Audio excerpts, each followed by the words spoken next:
Luísa Parnes, eu sou roteirista e professora e moro em Los Angeles. Eu estou nos Estados Unidos há 13 anos e tenho duas filhas. Eu engravidei da minha primeira filha de primeira e eu demorei um ano para engravidar da minha segunda filha. Oi, gente, eu sou Samara, eu moro em Barcelona há 8 anos, eu tenho uma filha.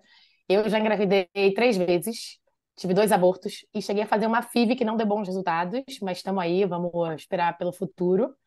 Mas hoje estamos aqui para falar de um tema casca grossa, né, Luísa? Pois é, e hoje a gente está aqui com a Marcela Levi, advogada, responsável por uma página linda no Instagram chamada Mãe Lê Pra Mim, autora de livros infantis e mãe de gêmeos. E a gente hoje está aqui para falar de fertilidade, né, que é um assunto que é bem tabu. E, infelizmente, porque é um assunto que é muito presente na vida de muitas mulheres, né, muitas famílias. E a gente chamou a Marcela justamente porque a Marcela é muito aberta para falar sobre isso, né? Você fala muito abertamente sobre o fato de você fez fertilização in vitro e como foi essa sua jornada para ter os gêmeos, né? Então, a minha primeira pergunta para você, Marcela, é assim, por que que você acha que esse assunto ainda é tão tabu e é uma coisa tão pesada para as pessoas falarem no Brasil e em outros lugares do mundo? E se você acha que essa é pior no Brasil, por exemplo, qual é a sua experiência com isso? Obrigada, Luísa e Samara, pelo convite. É um prazer estar aqui. Eu É um tabu, sim. Eu acho que as pessoas veem, assim, a necessidade de recorrer ao tratamento como uma fraqueza dela, sabe? Assim, a mulher se vê, tipo assim, meu papel é o papel de procriar, né?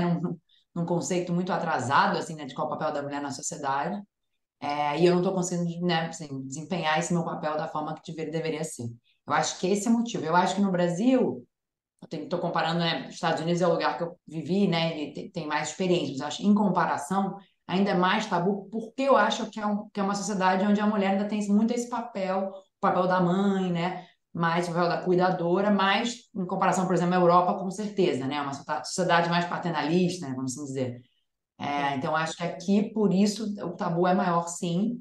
Então, a maioria das pessoas que eu conheço e que fizeram tratamento não contaram para ninguém ao longo do tratamento, com certeza, e depois que teve o filho, conta, mas para o grupo mais próximo, assim, a maioria das pessoas não são tão abertas. Eu entendo também não ser aberta. Não por esse lado da fraqueza, porque eu acho que isso, pessoalmente, eu não me relaciono com essa noção, né, de que seria meu papel procriar naturalmente, mas eu entendo que você compartilhar esse processo que você está passando aumenta muito a pressão, porque as pessoas que estão em volta de você ficam sempre esperando assim, e aí, né? Deu certo? Então, no momento que você conta, você coloca mais gente naquela pressão e o processo por si só já envolve muita pressão na pessoa, né? Na mulher, no casal. Então, não contar, eu entendo quem toma essa decisão. Eu não contei para todo mundo no início, né? Meu processo foi longo, durou uns 3 anos. Então, eu diria que talvez no primeiro ano só o meu grupo próximo de amigos sabia, mas depois eu comecei a abrir mais. Eu comecei a perceber que, para mim, carregar o peso do processo, que já mexe muito com a cabeça e muito com o corpo, plus o peso da mentira, porque você não contar é você mentir, né? Você tem que criar histórias, né, paralelas ao que você está de fato fazendo, do porquê você não pode beber, porquê você não pode ir nessa viagem, porquê você tem que faltar ao trabalho ou uma reunião nesse dia. Então eu falei, cara, eu não vou conseguir aguentar esses dois pesos, daí decidi abrir. Mas até brinco que eu fazia um truque, que assim, para as pessoas que estavam acompanhando o meu processo bem de perto, eu contava sempre um passo meio atrasado, assim, sabe? Se era hora de retirar do embrião, eu falei que eu estava fazendo os testes. Contava um pouco atrasado para ter um pouquinho de calma e tranquilidade que ninguém ia me exigir o resultado naquele momento, porque eu estava um pouquinho à frente, né, do que as pessoas sabiam. Mas acho que é isso. Infelizmente é um tabu, sim. Mas acho que está melhorando muito, né? Eu acho que quando eu fiz o tratamento, meus filhos vão fazer 5, então, quando eu comecei, sei lá, 8 anos atrás, eu acho que era pior no Brasil. Acho que a conversa começou a ser mais falada e estar mais presente, assim, na vida das pessoas. E a sua decisão de falar isso publicamente foi uma decisão fácil? Ou você simplesmente se sentiu nesse que você falou, dividida entre as mentiras e as omissões, ou as desculpas que você tinha que dar, e aí você de repente conseguiu decidir facilmente, você conversou com seu marido, vocês decidiram juntos falar sobre isso? Como é que foi esse processo também? Porque também só Eu não isso já é lembro romper uma barreira, né? Sim, sem dúvida, eu não lembro exatamente se foi uma decisão, assim, consciente, sabe? Assim, vamos virar a chave agora. Acho que foi uma coisa mais natural que foi acontecendo, abrindo para as pessoas mais próximas e aí foi abrindo, né? É, E eu tive um feedback muito legal. Então, a partir do momento que você começa a abrir, pessoas começam a te contar as histórias delas, né? Perda, eu também tive duas perdas, de gravidez que não foram para frente no meio desse processo. A pessoa contar também perdi um bebê, então você não se sente tão sozinha assim. E das pessoas mais próximas, realmente carinho, assim, né? Toda vez que eu fazia um ciclo que estava errado, minhas amigas me mandavam um bolo, uma flor, um carinho e tal. Então eu me senti acolhida. Então, para mim, foi muito assim, você pesar, né, o downside, o upside, contar para mim, o upside pesou muito mais. Por isso que eu decidi contar. E no trabalho, eu tive uma experiência muito positiva. Assim, eu estou no meu trabalho no escritório de advocacia há muitos anos e eu fui totalmente aberta com todo mundo, né, meus sócios e tal, e todo mundo recebeu muito bem a informação, me deram o tempo que eu precisava, assim, então foi muito legal. Que é uma coisa que até eu gosto de falar, assim, que muitas vezes as mulheres escondem muito da sua vida pessoal no trabalho, né, assim, se eu vou sair de casa para ler de noite com meus filhos, eu não falo, tô indo ler meus filhos, eu falo, tô indo para uma outra reunião, sei lá, sabe?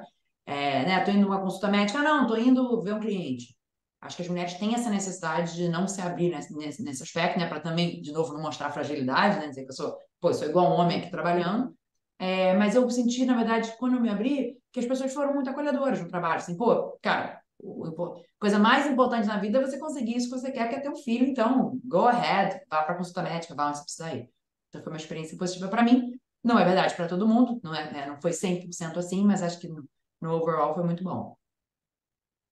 E, Marcela, você teve alguma busca, assim, por comunidade, por mulheres e famílias que estavam passando por uma situação parecida com a sua, e você encontrou essa comunidade? Isso para mim foi muito importante, assim. Então, só para contar, eu comecei a fazer um tratamento em São Paulo, e depois no meio eu me desesperei e fui para o Colorado. Enquanto eu estava em São Paulo, não, eu não tinha uma comunidade assim. Eu sei que existem, mas não foi uma coisa que uma tool que eu tive na época. O que eu tive foi muita gente que eu contava, dizia assim: eu tenho uma amiga que já fez, eu tenho uma pessoa, amigo de amigo. E aí eu ligava para essas pessoas e pedia uma hora e conversava uma hora com a pessoa para entender a história dela. Então, tive pessoas chaves que me ajudaram assim, no processo, mas não um grupo. Indo para o Colorado, a clínica tinha uma coisa muito legal que não era controlada pela clínica, era uma coisa informal, mas que mães da clínica, né, que já tinham tido sucesso, criaram esse grupo de apoio, que era no Facebook na época. Acho que Facebook nem existe mais, né? Ninguém mais usa, mas na época era muito usado. E era um grupo fechado, você tinha que ser paciente da clínica para entrar. E tinha 2.500 mulheres, se eu não me engano. E era um grupo muito bom, porque ali eu tirava dúvidas assim, porque você vai na consulta, o médico fala, essa injeção, mas aí vai tchau, né? Ainda mais se for um homem. Ele não vai falar, olha, você vai ter sensação diferente, você vai sentir uma TPM, vai ser difícil a injeção, vai doer isso, pode te engordar, coisas assim, o médico geralmente não te fala, né? E no grupo de apoio, as mulheres que estão passando por exatamente a mesma coisa, né? Trocam essas experiências e é muito bom, de novo, para aquele sentimento de não se sentir sozinha. E dois, prático mesmo. Me lembro assim, um dia eu esqueci de tomar o remédio na hora certa. Eu falei, gente, esqueci de tomar. O que eu faço? Espero passar as 12 horas e tomo os dois juntos? Ou tomo agora atrasado? Ela falou, olha, eu já fiz isso, deu certo, né? Então, de fato, assim, né? Aquelas recomendações médicas vindas de não médicos, mas as pessoas estão passando por aquilo, que é ainda mais válido. E eu acho que no meu caso teve uma história bem emocionante, que acho que vale a pena contar, que eu já tinha tentado de absolutamente tudo, tudo, tudo, tudo, tudo, tudo mesmo que vocês possam imaginar, assim, dar um filme, a história. E aí eu morava no Brasil, né? Então eu fazia os testes, os exames, preparação dos remédios aqui, depois pegava um voo para ir para o Colorado na hora que eu tinha que fazer ou a extração do embrião, ou a extração do óvulo, ou a transferência do embrião. E aí a gente foi assim, all in em todos os sentidos, tomei todos os remédios que posso imaginar, fiquei de cama 15 dias, porque meu corpo não aguentava mais tal. Me preparei e tal, e aí chegou no dia da viagem, eu me lembro, minha mala, assim, do lado da porta, meu marido, e fui fazer o último exame, cheguei para fazer, aí a médica aqui no Brasil falou, olha, seu endométrio não está grosso o suficiente, a gente aqui no Brasil transfere a partir de uns 10 milímetros, a sua clínica nos Estados Unidos transfere com 8, você está com 6. Então, eu estava com 2 milímetros a menos do mínimo. E eu tinha decidido que eu transferi 2 embriões, que eram meus últimos. Eu tinha 4 bons, um estava congelado, um não tinha dado certo, e 2 são os meus filhos, né? Essa história que eu estou contando agora. E aí eu falei, meu voo é agora, o que eu faço? O que eu faço? Meu marido falou, vamos. Meu pai disse, eu acho que você não devia ir, porque você vai gastar os seus 2 embriões que foram tão difíceis para você conseguir em condições não ideais. Eu estava com muito feeling que eu tinha que ir, mas eu estava com muito medo. E aí eu entrei nesse grupo de apoio, falei, urgente, eu sei que é no meio da noite aí no Colorado, mas por favor alguém me responda. Alguém aqui engravidou com um endométrio menor de 8 milímetros? 6? Aí 2 mulheres falam, Mimi. Das 2.500 mulheres, 2 responderam eu. Eu falei, cara, então é isso. Impossível não é. Então fica até arrepiada de lembrar, né? Não, então você tá no chão do Eu laboratório, assim, também fiquei arrepiada só de escutar, eu tô arrepiada. exato. Aí eu mandei, entrei, peguei um avião, voei e 2 dias depois tive meus filhos. Então, assim, o médico, quando eu liguei para ele com essa mesma pergunta, qual foi a resposta dele? Ele falou: impossível não é. Mulheres engravidam na rua o tempo inteiro, mas o protocolo da clínica é esse, é a recomendação que eu vou te dar. Né? Ele, obviamente, ele tem que ser mais objetivo, né? Então, cara, o grupo de apoio para mim foi realmente essencial. Eu sei que é difícil, eu tenho amigas que estão no processo, porque no grupo de apoio tem história de todo tipo, né? Então, às vezes tem histórias mais, sei lá, mais fáceis que a sua, aí você tá com uma história bem mais complicada, você fala, pô, essa pessoa não tá me ajudando nada, né? Ou uma história bem mais trágica com a sua de perdas avançadas, por exemplo, e você tá já num momento difícil, ouvir uma história triste pode ser pior para você, sabe? Então, né, tem os downsides do grupo de apoio sem a menor dúvida, mas eu acho que para mim o upside foi bem maior. Nossa, então É essa curioso. oportunidade... não pode falar, Samara. Não, desculpa, é que eu, na verdade, bom, eu fiz uma tentativa de fertilização in vitro aqui na Espanha. Aqui na Espanha tem uma clínica que é famosíssima, que é conhecida como uma das melhores do mundo, eu não sabia. Descobri isso, obviamente, na minha tentativa. Mas é curioso isso do grupo de apoio, porque eu, na verdade, a última coisa que eu queria era ouvir história de outras pessoas, sabe? Porque eu tinha muito medo, e na verdade isso também aconteceu no parto da minha filha. Eu não queria, assim, eu peguei livros para ler e tal, né, de parto e tal, mas eu não queria saber como foi o parto das outras pessoas, porque eu tinha medo de me influenciar, tanto positivamente quanto negativamente. Então eu falava assim, eu não quero escutar, eu quero escutar o que que se faz, ou como se faz cientificamente, as estatísticas, eu preciso de dados. Eu não queria histórias pessoais. E tinha muita amiga minha que falava assim, não, fala com essa minha amiga vai te ajudar. E eu falava, gente, desculpa, mas eu não quero falar com ninguém. Tipo, eu não quero falar com ninguém, eu preciso fechar, eu precisava me blindar das informações que fossem muito pessoais demais. Porque eu tenho, inclusive, uma amiga aqui em Barcelona que ela tentou fazer 5 FIVs, 5 ciclos inteiros, tá? Não é 5 inseminações, são 5 ciclos inteiros de hormônio e tal. E ela não conseguiu, e ela até hoje não conseguiu ter um filho, sabe? Então, assim, pra mim é assim, eu já tenho a pior história que eu posso imaginar, eu já tenho na minha frente. Então, assim, ok, já sei que pode não conseguir nada. Ao mesmo tempo, eu já tenho uma filha. Então, assim, eu sei que a minha pressão não era a mesma pressão de quem tem um filho. Então, eu também falo assim, pô, eu também não quero eu desmerecer o sofrimento dos outros, porque eu já tenho uma filha, querendo ou não, eu já sou mãe, sabe? Já tenho essa experiência. No máximo, tá bom. Não vai ser meu sonho de ter uma família completa, sei lá, no meu sonho, mas sei lá, eu tinha essa. É curioso escutar você falando isso desse grupo de apoio, porque para mim foi uma coisa que eu fugi desesperadamente. E eu, apesar de contar para pessoas próximas e tal, e eu contava, independente do tempo do processo, né? A minha sorte, na verdade, é que justamente como quase ninguém entendia nada, então as pessoas perguntavam coisas que eram tão fora do que era, que para mim era até de boa contar, sabe? Falar, ah, sim, tô. Eu lembro que na primeira semana, na semana que eu tava injetando remédio, eu tava numa casa de campo com amigos, sabe? E a galera tomando cerveja e eu injetando, sabe? Tipo, de boa, entendeu? E assim, amigos solteiros, gays, que não vão ter filhos, sabe? Tipo, pessoas que não têm completamente fora desse mundo, e pra mim era o que precisava, sabe? Eu não queria mais coisa desse mundo. Eu queria o mínimo possível de mais informações disso, sabe? As informações que eu pegava eram isso, eram fatos, estatística, dados, remédio assim, remédio assado, o que fazer. Sei, mas é curioso ver como o mesmo processo pode Eu, bater tão diferente, né? Tá rolando um eu cérebro lembrei de esquerdo, uma cérebro história. direito aí, né? Posso só contar uma história que eu acho que é interessante contar? Esse grupo era um grupo Claro. muito solícito, assim, das pessoas se davam muito bem, mas obviamente num ambiente de 2.500 mulheres tomando hormônio, brigas acontecem, né? E aí tem uma história que eu acho que vale a pena compartilhar, que é o seguinte: um dia uma mulher posta no grupo assim, vou falar em inglês, depois eu traduzo. When do you know it's enough? Tipo assim, quando saber quando parar? Quando saber que você já fez tudo que você podia e você tem que parar? Que é uma pergunta muito complicada, né? Claro, cada pessoa tem seu limite financeiro, físico, mental. E aí começou um debate de várias pessoas sendo assim, olha, para mim ainda vale a pena, eu já tentei X vezes, blá, blá, blá, blá, blá, blá, blá, blá, blá, blá. E aí, uma mulher entra no perfil dessa mulher, que era um perfil no Facebook aberto. E a foto dela é ela, loura linda, com o marido louro lindo e 4 filhos de olho azul, louros lindos. Então ela estava fazendo essa pergunta referente ao 5º filho que ela estava tentando ter. E aí uma pessoa falou assim, eu acho que essa pergunta é injusta. Você está num fórum de mulheres que não tem filho nenhum, está perguntando when it's enough para ter o seu 5º.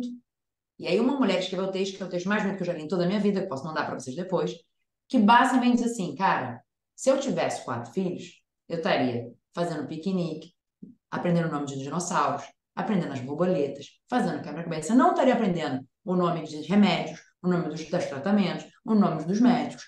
E acaba dizendo assim, porque se eu tivesse 4 filhos, I won the motherfucking lottery e eu não estaria nessa porcaria desse grupo de apoio. Que é uma problema que eu choro, eu até hoje quando eu leio eu choro, e é verdade, né, assim, né, cada pessoa tem seu limite, cada pessoa tem os seus sentimentos, como você descreveu, né, assim, o que te distrair, né, o grupo de apoio não ia te trazer nada bom, e para mim trouxe, mas é uma coisa muito pessoal, né, muito pessoal. E aí, ela, para mim, tem direito de querer ter o quinto filho. Tem direito. Talvez ela não tenha direito de falar nisso nesse grupo, sabe? Mas ela tem direito de querer e querer ficar anos fazendo invito para ter o quinto. Cada uma é uma pessoa, né? Então, Eu acho que é complicado. Desculpa. Ai, vai, fala, Lu. fala. Termina seu pensamento que eu quero falar fazer uma... Não, eu acho que é bem isso que você falou, que se encaixa realmente isso. As pessoas que eu conversava, ou já tinham tido beleza, já conseguiram, e tá, então também falam de um lugar privilegiado, entre aspas, porque já conseguiram seu feito, ou então amigos que eu conhecia que era isso, que cara, não adianta, o que que eu vou falar pra essa pessoa? Tipo, e uma das minhas amigas, assim, ela, não, porque quando eu tô fazendo o processo de fertilização, quando eu tô aplicando os remédios, quando eu, não sei o quê, eu não faço nada, que eu não saio de casa, que eu não sei o que, não sei o que. Eu falei, cara, eu não tenho nem essa opção. Eu tenho uma filha de 2 anos, eu não tenho opção de não sair de casa. Eu não tenho opção de não fazer nada. Porque se eu não fizer nada, eu já tô fazendo um monte de coisa pra ela. Então, realmente, eu também não conseguia dividir. Acho também por isso que eu não conseguia dividir, né? Encontra o seu ponto dessa mãe de 4 filhos. Eu não tenho 4, mas eu não conseguia dividir porque eu pensava assim, cara, bem ou mal, eu já tenho essa alegria. Como é que eu vou disputar, não disputar no mau sentido, no sentido de competição, mas tipo, dividir esse sentimento com alguém que, cara, é mãe de pet ainda, entendeu? Que ainda tem essa dificuldade de ter que se afirmar como mãe de pet porque ainda não conseguiu chegar lá. E nada contra mãe de pet, mas estou querendo dizer no sentido de precisar dessa figura para poder suprir uma falta enfim, não chegamos lá ainda. Então, é realmente. E cada caso é um caso, óbvio, né? Principalmente quando a gente fala de uma coisa tão específica e tão individual, porque uma coisa que funciona para um não vai funcionar para outra, Por né? isso que é tão maravilhoso vocês estarem tão abertas sobre isso. E aí eu queria fazer uma pergunta, porque assim, eu nunca passei por isso, eu nunca fiz in vitro. E eu não entendo muito bem os processos. Então, por exemplo, quando você falou assim, não fez nem uma, não sei o que lá, fez só um ciclo inteiro. Eu não sei o que isso significa. E eu acho que várias pessoas ouvindo também, assim, eu tenho uma noção, eu sei que você toma umas injeções e você provoca uma ovulação, ou talvez nem seja, eu não sei muito bem as etapas. Você pode explicar pra gente, assim, para um leigo, Com quais certeza. são as etapas? Eu brinco que eu comecei sem saber nem que a mulher ovulava uma vez por mês. Não sei se vocês sabem disso, mas a mulher só ovula um óvulo. Eu não sabia isso. E eu saí desse processo PhD, a minha sogra de ginecologia falou, cara, eu fico impressionada quando você sabe. Porque eu realmente, Bióloga e médica, né? exatamente, estudei profundamente isso. Depois que eu engravidei, eu não li mais absolutamente nada. E todo mundo fala assim, no meu Instagram me pedem, você tem livros para quem tá grávida? Eu falei, não. No momento que eu engravidei, eu parei de ler qualquer coisa, só lia romances, nada a ver com filhos. Então, eu Assim, não vai sei nada sair. de depois que engravida, mas até que você engravida, Saturou, gastou o Uma hora vai cérebro. nascer, é só isso que eu sei. exatamente, me considero uma certa, entre aspas, expert, obviamente, brincadeira. Mas, então, basicamente é o seguinte, a mulher ovula um óvulo por mês. Quem começa a fazer in vitro pode ser por vários motivos diferentes, né? Um deles pode ser a ausência de ovulação, não estou ovulando nada. O outro pode ser, estou ovulando, mas não está rolando, né? Todo mês aquele óvulo mistura com o esperma do marido ou do parceiro e não gera um bebê no final. Pode ser porque aquele óvulo com aquele esperma gera um bebê que tem algum problema cromossômico, então ele não segue, a gravidez não segue. Pode estar engravidar, mas perde. E é uma coisa que eu também não sabia, mas está todo mundo engravidando o tempo todo por aí, perdendo. Essa é a coisa mais comum do mundo. Perder com 2 dias depois que tem a fecundação é muito comum. Então, acho que, né, assim, tô ovulando, mas o óvulo não está sendo produzido, não está rolando já na gravidez, ou não tô ovulando. Acho que esse é talvez o básico, assim, do começar. Claro que tem milhões de outros casos, mas vamos começar com os simples. Então, quando você vai para o médico, ele vai primeiro te dar uns hormônios, que estão na forma de injeção, para induzir a ovulação. Então, quem já ovula vai ovular mais que um, e quem não ovula, que era o meu caso, não ovulava nada, vai ovular um ou mais, ou né, um número de óvulos. Aí, uma vez, então, com os remédios que ele te dá, ele faz um ciclo, como o ciclo que acontece normalmente da mulher naturalmente, no meu não acontecia, mas na média das mulheres acontece, só que ovulando uma quantidade maior. Por quê? A ideia é que, quando você tem vários óvulos, você vai pegar o esperma da pessoa que você vai misturar e vai ter mais chances, né, daquele neném, de gerar um neném ao final. Porque se eu vou fazer cada ciclo um óvulo só, eu tenho poucas chances. Então, na fertilização in vitro, você induz a ovulação numa quantidade maior que o normal, você vai acompanhando ao longo do mês para saber se você tem, né, você tem os ovários, tem os folículos dentro, os folículos vão aumentando e se tornam óvulos no final.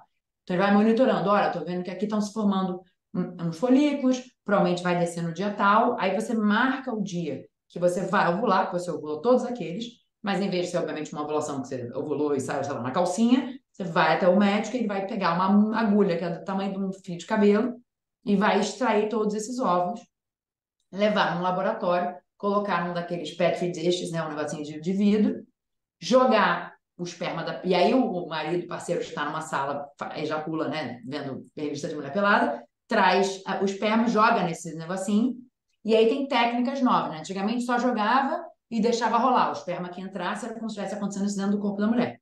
Hoje em dia tem a técnica de ICSI, já tem há muitos anos isso, que basicamente eles fazem um furinho, estou falando em termos totalmente leigos, né? No óvulo e colocam o esperma lá dentro. Então, mais chance daquilo ali gerar um embrião, que é, né, a junção do esperma com o óvulo. E aí você tem duas possibilidades depois que isso acontece. Você tem a possibilidade do que eles chamam de fazer fresh transfer, que é basicamente pegar aquilo ali que se formou e já transferir de volta para a mulher, no mesmo dia ou 2, 3 dias depois. Ou você tem a opção de congelar aquilo e fazer um transfer só no mês seguinte, só no ciclo seguinte. Por quê? A ideia é que a mulher toma muito hormônio para produzir esse embrião. Se você transferir para ela, talvez o corpo esteja de uma forma não natural e não ideal para receber aquele embrião. Então é mais normal você congelar ele, ir para sua casa, ter a menstruação, começar um novo ciclo onde você toma alguns remédios para preparar o útero para receber.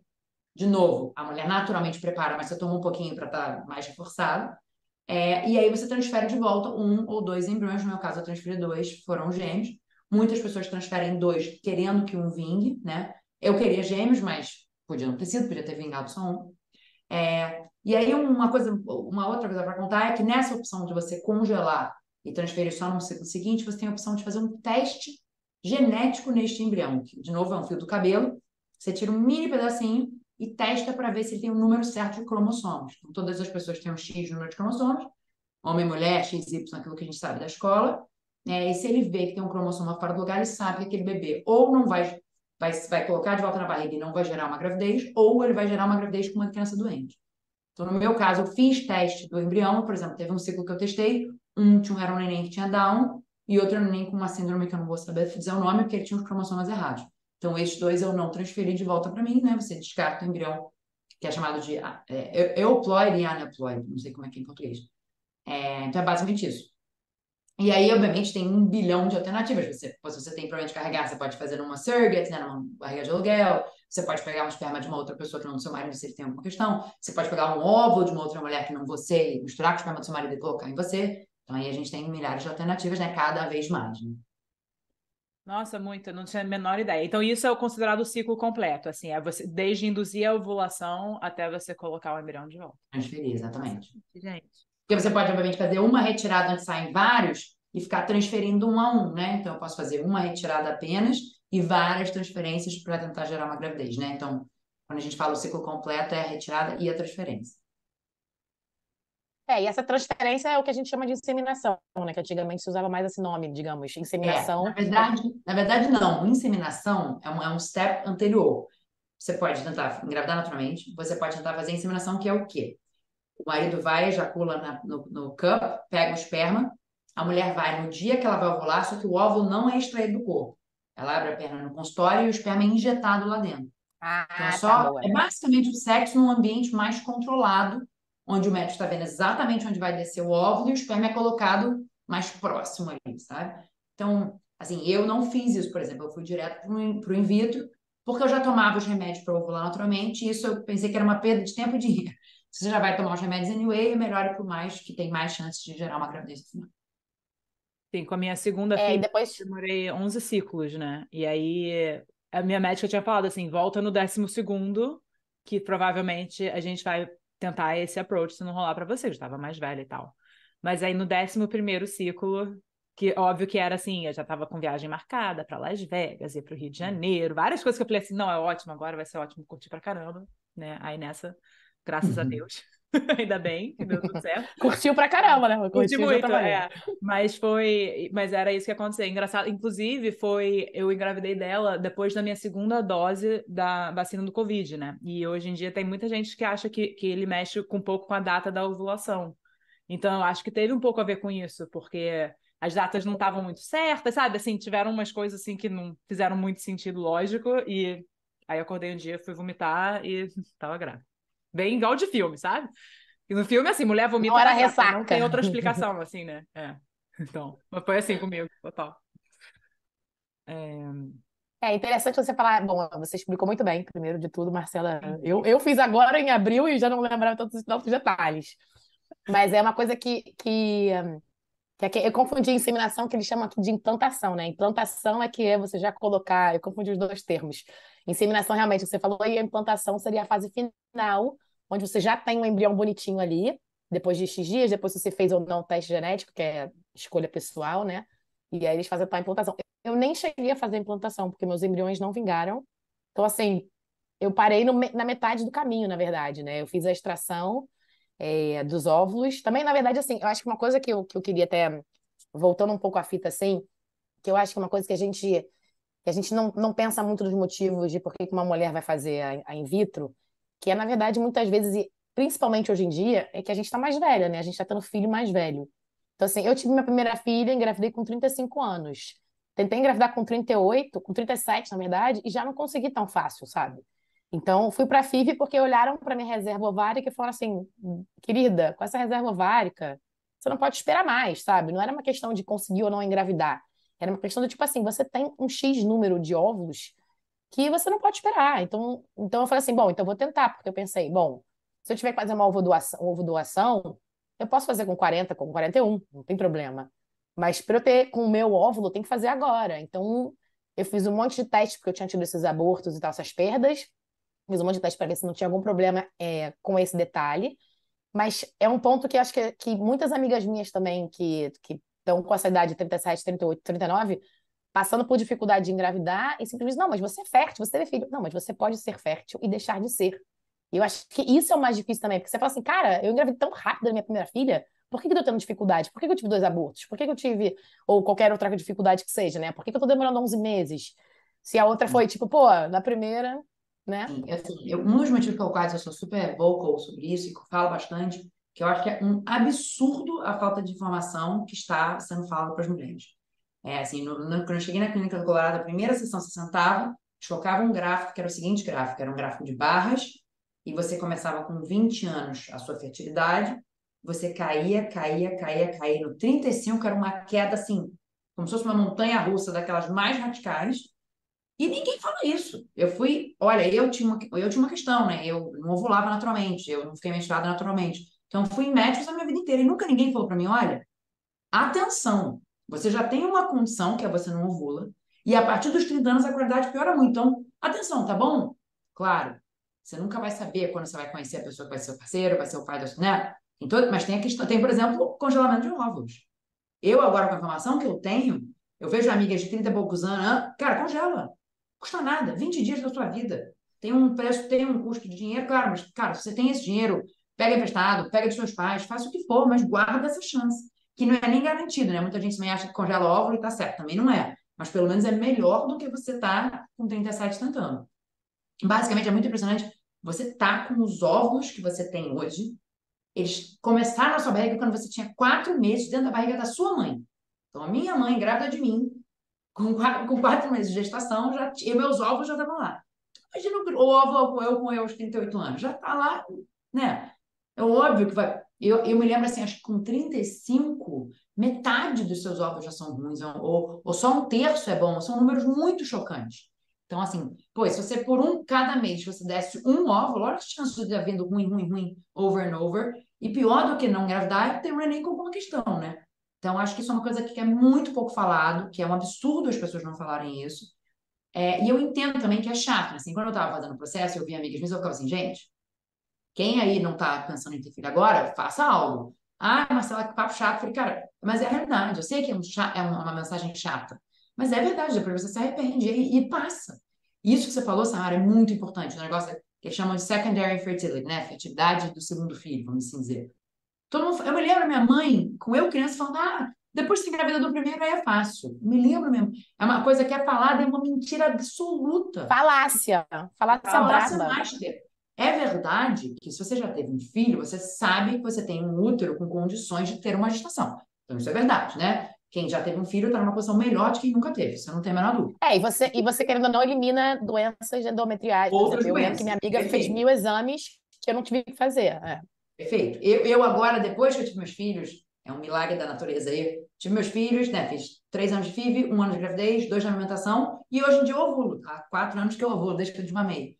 Então é um milagre que nenhum médico sabe explicar por quê. Ou seja, depois da gravidez, de fato, o seu corpo, né, tá mais preparado do que antes, eu imagino. Mas a qualidade dos ovos não mudou. É aquela. É a da sua idade. É como se você nunca tivesse tido nenhum filho da mesma. Isso é muito, eu acho muito fascinante, porque nós três aqui somos mulheres, assim, educadas, fomos pra faculdade, mas tudo, sabe? E a gente não tem menor, é isso que você tá falando, assim, você chegou lá, você é, assim, uma advogada hiper formada, e você falou assim, gente, com 35 anos, porque eu sei que com 35 anos a minha gravidez passou a ser geriátrica, mas por que essa idade, né? Eu não sabia, assim.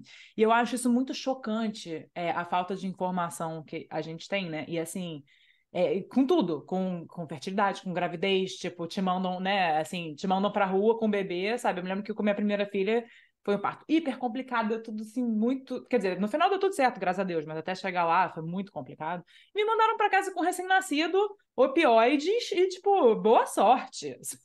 Assim, foi isso. Ainda bem que eu tenho uma médica aqui que foi muito. Por exemplo, quando eu cheguei lá, eu sempre usei DIU, né? E eu falei, fui para tirar o DIU e ela falou assim: olha, você tá com 35 anos, vai demorar um pouco mais. Ela foi muito aberta comigo e eu sou tão grata a ela, sabe? E eu tenho uma história assim, não minha, mas que mostra isso, que eu tenho uma amiga aqui que da nossa idade, deve estar um pouquinho mais nova que eu, deve estar com seus 35, 36, e foi na médica, e a médica falou assim, que você pensa para os seus filhos, sabe? Assim, o que você está pensando em termos de filho? Aí ela vira e fala assim, eu queria uma leonina, um aquariano. Ela responde assim, de verdade, assim, séria, sabe? Se você conhecesse ela, você ia ver que tipo, isso não foi piada. Maravilhosa. E a médica falou assim, não, você tem que começar a pensar em congelar seus ovos, isso nunca tinha passado pela cabeça dela, e ela tem, assim, mestrado numa mega faculdade aqui, não que isso torne a pessoa superior, mas, assim, são pessoas com muito acesso à informação, sabe, e a gente não tem, eu não sabia que eu chegava, assim, do hospital de fralda, sabe, eu não sabia disso, e eu fico pensando, assim, que falta de amparo que muitas mulheres têm, porque a gente vem de uma situação de privilégio, que a gente tem acesso à informação, acesso financeiro para poder congelar ovos, né? Dependendo da situação, e muitas pessoas não têm. Se a gente já está passando por isso, né? Imagina Sim, uma assim, grande tem, parcela da eu população. já li muito sobre isso, né? Assim, que a saúde da mulher é uma coisa de segundo time, assim, né? Na medicina. As pessoas não estão preocupadas com isso, o que é uma loucura, porque as pessoas estão. A mulher está fazendo nascer a população, né? Filhos vêm das mulheres, então não está fazendo nenhum sentido isso não ser número um na agenda das pessoas, né? Mas infelizmente é.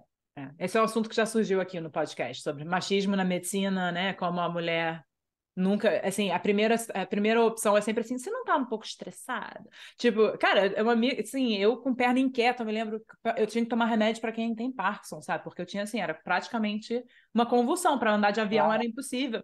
E eu avisei pro meu vizinho de avião, eu falei assim, olha só, eu tenho uma coisa, assim, é meio complexo, então talvez, mas não precisa me acordar, tá tudo bem e tal. Ele, mas será que isso não é psicológico?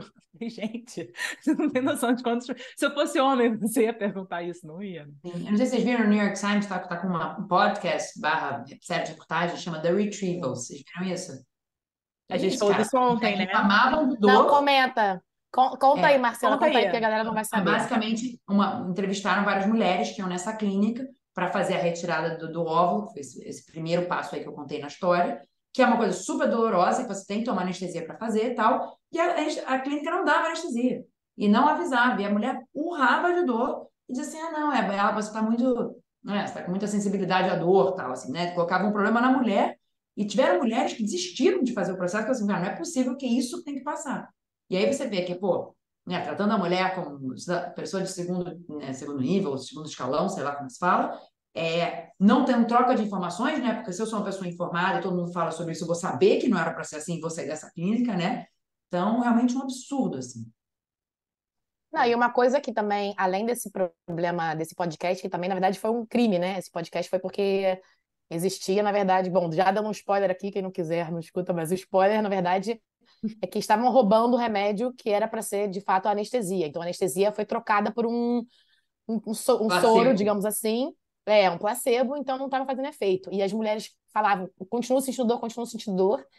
E mesmo uma mulher, que nesse caso aí, que era uma cientista, ou seja, ela sabia, inclusive, ela era médica, ela sabia o gosto que fica na saliva do remédio, e ela falou assim, esse remédio é outro, porque o gosto do remédio que essa anestesia dá não é esse.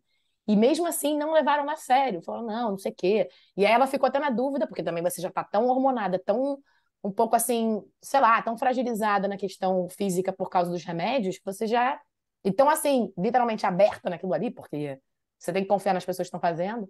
Agora, um outro ponto sobre isso de machismo, né, nesse quesito da FIV, né, da fertilização in vitro, para mim era o ponto também que as pessoas falavam para mim assim: ah, mas você não precisa de FIV, é só desestressar, é só viajar que você engravida.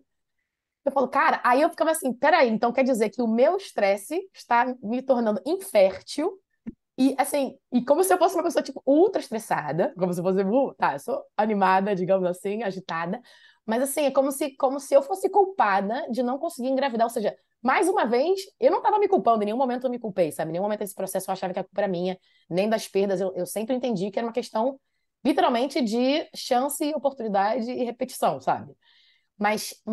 E científico, óbvio, né? Se você tem 35 anos, você vai ter mais chance do que com 38, lógico, e com 25 vai ter mais chance, óbvio. Mas eu me lembro das pessoas falando isso pra mim, eu falando, cara, por favor, não fala isso. Tipo assim, a última coisa que eu preciso que você fale é que eu tô estressada. Porque você falar isso primeiro que já é uma frase que ninguém quer ouvir nunca, obviamente, né? Você tá estressada, você quer relaxar. E eu falava assim, então me paga uma viagem, não tem problema. Se você acha muito estressada a ponto de não conseguir engravidar, faça o seu favor de me pagar uma viagem, me paga um jantar, me paga um Dia no sushi. spa, é. Sim, eu Mas, ouvi isso mas eu falo muito. rindo. Eu ouvi isso muito também. Teve um dia que eu sentei com todas as minhas amigas que estavam com esse papo aí. Eu falei, então agora eu vou contar como é um dia na minha vida, tá? Vou contar. Então, eu acordo. A primeira coisa a injeção que eu tomava era uma injeção que o médico disse que tinha consistência de peanut butter, pasta de amendoim. Era uma injeção, vocês imaginam a grossura da agulha, né? Eu tinha que colocar nas costas, então não conseguia ser eu. Meu marido viaja, às vezes tinha que ser a minha funcionária, que ficava chorando, fazendo, porque óbvio, era uma cena horrível. Então eu tomava uma dessas. Depois eu tomava, eu acho que eu tomava umas 10 injeções ao longo do dia, em momentos diferentes. Fazia gel de testosterona no peito, gel de estrogênio, oral e vaginal, eu fazia uns 6 supositórios por dia. De supositório você não pode colocar e sair andando, você coloca sem ficar meio deitado. Ao longo do dia, o que eu fazia aqui no meu escritório? Ia ao banheiro, deitava no chão do banheiro do escritório, colocava, contava lá 2 segundos, depois levantava. Aí eu fui contando na ordem cronológica do que eu fazia, que obviamente não me lembro agora. Quando eu acabei aquele silêncio na sala, assim, falei, dá para eu ficar calma? Dá para eu ficar sem estar estressada? Bem relaxada? Dá? Então, não, Marcela, tá. A gente não tá. Tipo assim, ponto. Ponto. Total.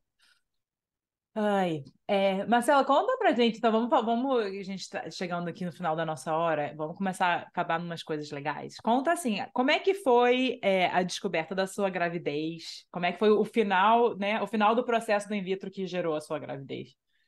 Perfeita, foi bem legal. Então, como eu contei, né, foi naquele ciclo que meu endométrio estava muito fino. E eu falei, cara, vamos, né? As duas mulheres me disseram que já tinham engravidado, então eu falei, vamos. Então pegamos um avião, fomos, chegamos lá, e aí foi muito legal, porque eu fiz a transferência, e eu saí dessa transferência com um sentimento muito bom. Aquele negócio assim, que você não tem como explicar, eu tinha certeza que tinha dado certo. E aí o médico falou, olha, não faz teste de farmácia, porque o teste de farmácia, pô, pode dar errado, você vai ficar triste, a troco de nada, não faça. Aí a gente era no Colorado, né, em Denver, eu fui para Aspen com meu marido, estava com meu cunhado também, eles foram esquiar, eu fiquei no quarto, sentada, vendo série. Eu falei, sabe de uma coisa, eu vou testar. Aí fui na farmácia, comprei vários testes, voltei para casa, e aí fiz. Aí foi muito impressionante, porque eram 5 dias da transferência. No quinto dia, não é para dar positivo, né? Tá muito cedo ainda. Como eram gêmeos, tava com muito hormônio no corpo. Então caiu um pingo de xixi, deu uma mega 2 linhas.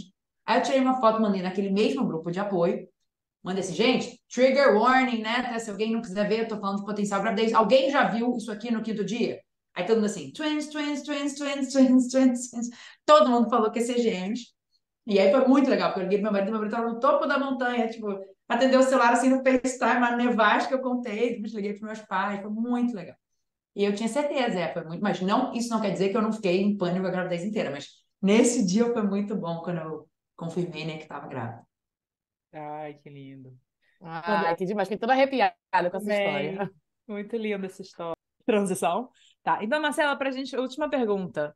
O que que você acha que mudou em você depois desse processo todo? Tanto de opinião, visão de mundo, corpo, tudo. Que, assim, qual foi a grande mudança que você sentiu depois de passar por isso? Eu acho que essa maior coisa. Meu pai me escreveu uma carta muito linda, nesse momento aí que eu estava pensando se eu ia ou não, no momento mais difícil assim, de decisão. E a carta basicamente dizia assim: olha, na vida, você pegou uma mão, um jogo de cartas muito positiva, né? Você tem uma família que te ama, você tem inteligência, você fez a profissão que você queria, você nasceu bonita, com saúde, você levou uma carta, uma mão ótima. Talvez essa carta do filho não veio. Talvez a gente tenha que aceitar que essa carta não veio, sabe? Então foi a primeira vez na minha vida que eu pensei, cara, então talvez, claro, né, que eu vivi uma vida sem sofrimento, todo mundo tem sofrimento, né? Mas eu não tinha tido nenhuma tragédia na minha vida. E nesse momento eu falei, cara, será que essa é a minha tragédia? Então, é que eu não terei filhos? Então acho que foi importante pra mim, do tipo assim, cara, a vida vai te dar rasteiras, essa foi a primeira delas, e você vai superar, né, assim, na medida que você conseguir. Talvez a resposta realmente seria que eu não ia levar essa carta. Então, acho que esse foi meu primeiro tipo, ensinamento. O segundo foi que eu fiquei muito impressionada com a minha resiliência. Assim, foram 3 anos e eu não fiquei um mês sem fazer alguma coisa. Eu não tirei um mês de férias. Eu falei, cara, que para mim, se eu tirasse um mês, seria meio que eu aceitar que eu não ia levar essa cara. Então, foi tal tanto que meu corpo no final realmente estava doente, não estava mais aguentando. Não recomendo, talvez, isso, porque foi muito pesado mesmo. Mas para mim foi o que funcionou e me mostrou assim, cara, não consigo, sabe? A vida vai me dar rasteira, eu vou me levantar e vou continuar fazendo até estar aqui. E eu acho que, como mãe, isso é muito importante, porque pô, o tempo todo, né, dão as rasteiras na maternidade, de você espera uma coisa, o filho é diferente, o filho quer uma coisa diferente do que você quer.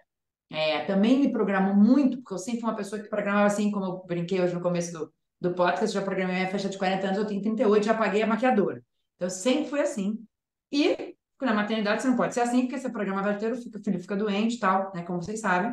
E no in vitro também, porque eu me programava toda e chegava a fazer o exame e não estava bom, tinha que cancelar a viagem. Então, acho que também me programou para saber que eu vou ter que sempre conseguir adaptar o meu script e não enlouquecer com essa adaptação, sabe?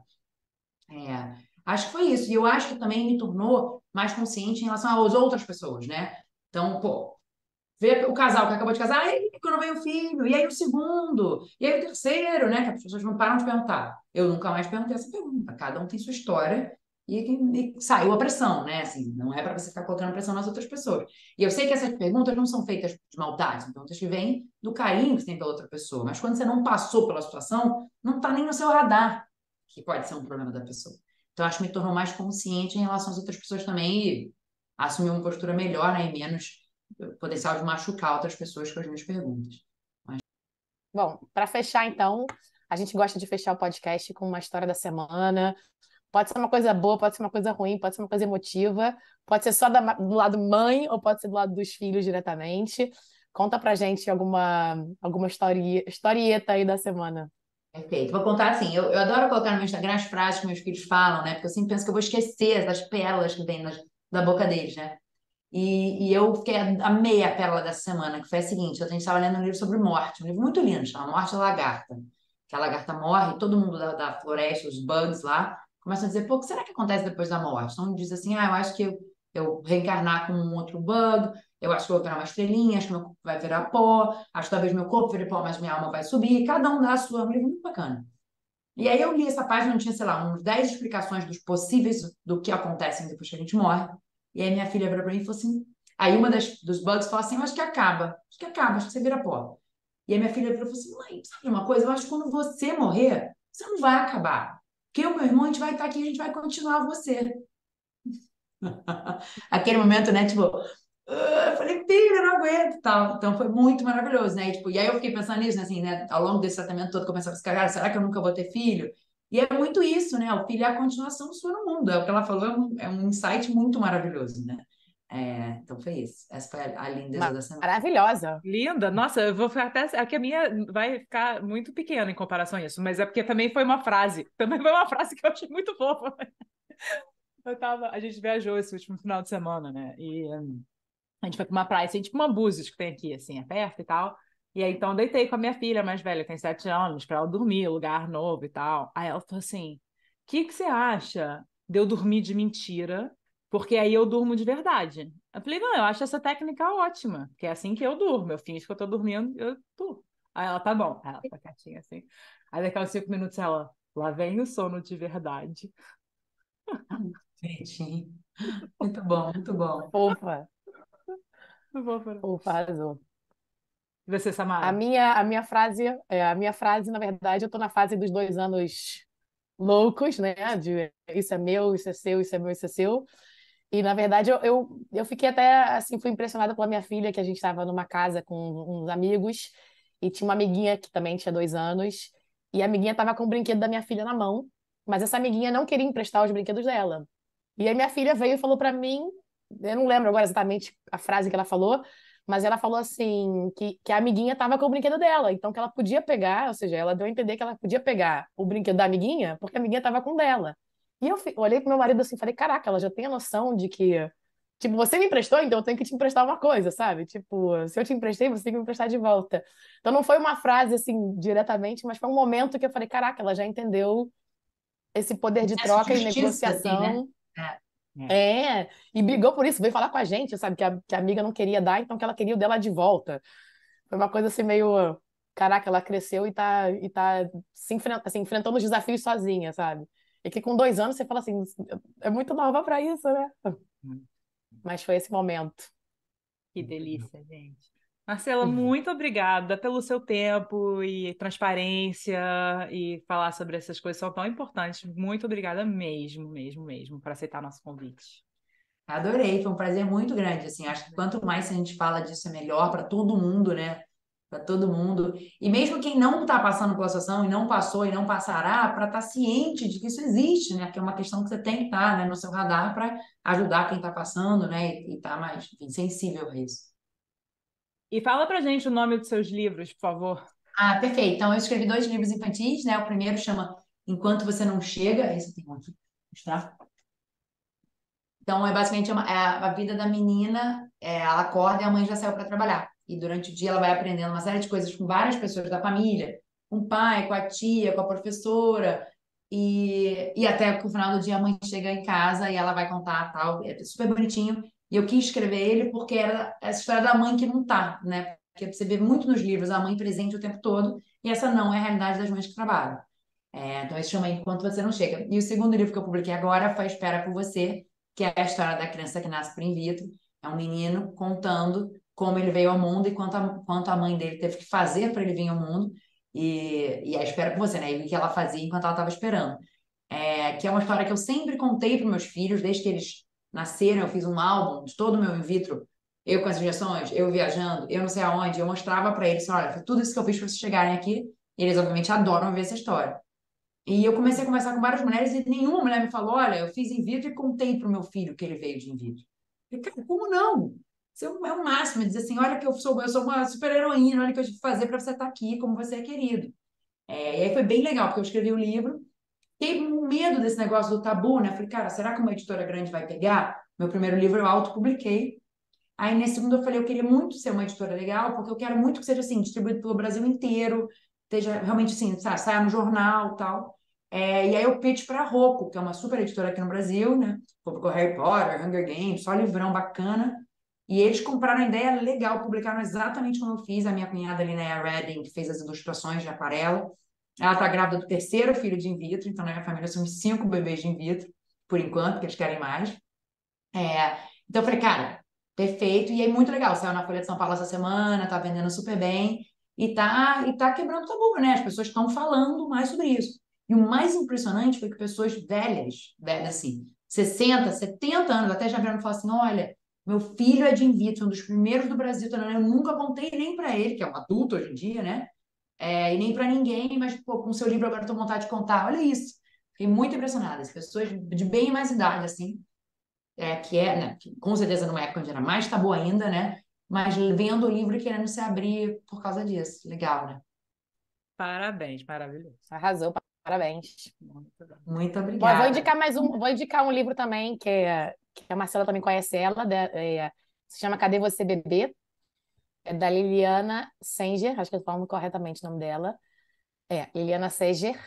Me ajudou bastante no processo da FIV para para entender também o meu sentimento nesse processo de eu era fértil, não sou mais, não só nesse nicho de, enfim, de tratamento desde o zero, digamos.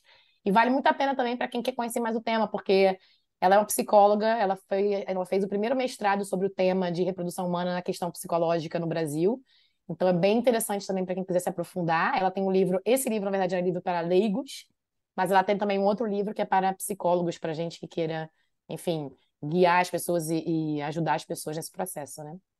Bom, a gente vai botar link aqui na descrição dos episódios para todos esses livros que a gente falou. Então tá, gente, muito obrigada e até o Obrigada, próximo Marcela. episódio. Obrigada, Muito obrigada. Luísa. Beijo. Obrigada.